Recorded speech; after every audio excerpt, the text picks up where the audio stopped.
এই বাইক কেনার যুগেও আমি সাইকেল কিনে ফেললাম। ব্যাপারটা একটু ইন্টারেস্টিং, তাই না? কিন্তু এই সাইকেল কেনার পিছনে রয়েছে অনেক কারণ। কেন কিনলাম সাইকেল জানতে হলে পুরো ব্লগটি দেখুন। তো গাইস, আমি আজকে সাইকেল কিনতে চলে আসছি আমাদের জামালপুরে।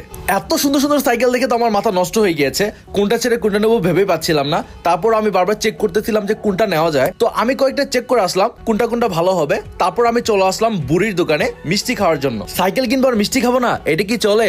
নিজেই সাইকেল কিনবো আর নিজেই মিষ্টি খাবো। তো জামালপুরে বুড়িমার দোকানের দই চিড়াটা অনেক মজার। তো আমি ফার্স্টে দই চিড়াটা অর্ডার করি, তারপরে দুইটা মিষ্টি অর্ডার করেছিলাম, অনেক বড় বড় মিষ্টি। তো হালকা পাতলা খাওয়া দাওয়ার পরে বাইরে বের হয়ে দেখি অনেক বৃষ্টি। তো কি আর করবো, আমি তো ছাতা নিয়ে যাই নাই, তাই রাস্তায় দাঁড়াইছিলাম। তো ওয়েট করতে করতে যখন আমি বোরিং হয়ে গিয়েছিলাম, হঠাৎই দেখি সূর্য উঠে পড়লো, আর তারপর আমি খুশিতে রাস্তায় বের হয়ে পড়লাম। তো গাইস, আপনারা হয়তো ভাবছেন সাইকেল কিনতে আসলো, সাইকেল না কিনে আবার অন্য কিছু করতেছে।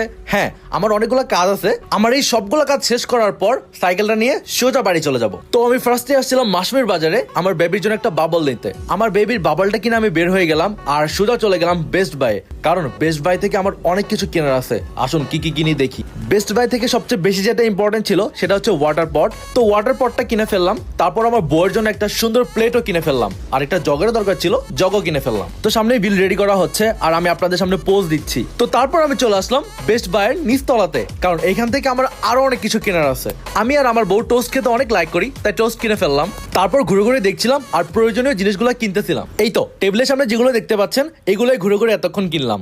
তারপর সোজা চলে গিয়েছিলাম কেক ফ্যাক্টরিতে, কারণ কেক ফ্যাক্টরি থেকে আমার অনেক কিছু কেনার আছে। তো কেক ফ্যাক্টরি থেকে আমি নিলাম ঘি, পাউরুটি আর ড্রাই কেক। তো গাইস, এত কিছু কেনার পর আমি চলে গেলাম আরো একটা স্পেশাল জায়গায়, স্পেশাল একটা গিফট কেনার জন্য। চলেন আমার সাথে। আমি আসলে জামালপুরের আশিক মাহমুদ কলেজ পার হয়ে যাচ্ছি, আপনাদেরকেও দেখাচ্ছি। আমি আমার কলেজ আশিক মাহমুদ থেকে শেষ করেছি। অনেক স্মৃতি জড়িয়ে আছে এই আশিক মাহমুদ কলেজে, এই রাস্তায়, এই কলেজ পুকুরে। তো গাইস, এতক্ষণ জার্নির পর আমি চলে আসছি সেই স্পেশাল গিফটটা কেনার জন্য। আর সেই স্পেশাল গিফটটা হচ্ছে আমার বেবির জন্য একটা রিমোট কন্ট্রোল কার। তো গাইস, অনেকক্ষণ তো আমরা শপিং টপিং করলাম। আপনারা মনে হয় আমার সাইকেলের কথা ভুলে গিয়েছেন, তাই না? আপনারা ভুললেও আমি কিন্তু ভুলি নাই। আমি সোজা চলে এসেছিলাম সাইকেল স্টোরে, তারপর এসে এই সাইকেলটাই কিনে ফেললাম। সাইকেলটার কালার কেমন হয়েছে অবশ্যই কিন্তু কমেন্ট করে জানাবেন।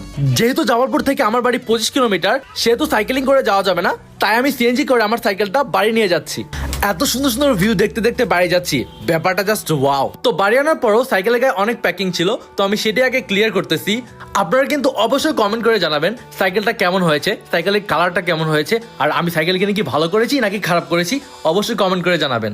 আমি বলেছিলাম আমার সাইকেল কেনার পিছনে একটা কারণ আছে, আর সেই কারণটা হলো আমি যেহেতু একজন কন্টেন্ট ক্রিয়েটর, আমার কন্টেন্টের মাঝে সাইকেলের সিন থাকে। সেই সিনগুলো নেওয়ার জন্যই মূলত সাইকেলটা নেওয়া। এছাড়াও সাইকেল চালাতে আমার ভালোই লাগে, বিকেল টাইমে একটু সাইকেলিং করি, আর এতে করে শরীরও ভালো থাকে, মনও ভালো থাকে। তো গাইস, এই ব্লগটা এতক্ষণ যারা দেখেছেন অবশ্যই লাইক, কমেন্ট, শেয়ার, সাবস্ক্রাইব করবেন। পরবর্তী ব্লগের জন্য আমন্ত্রণ রইল।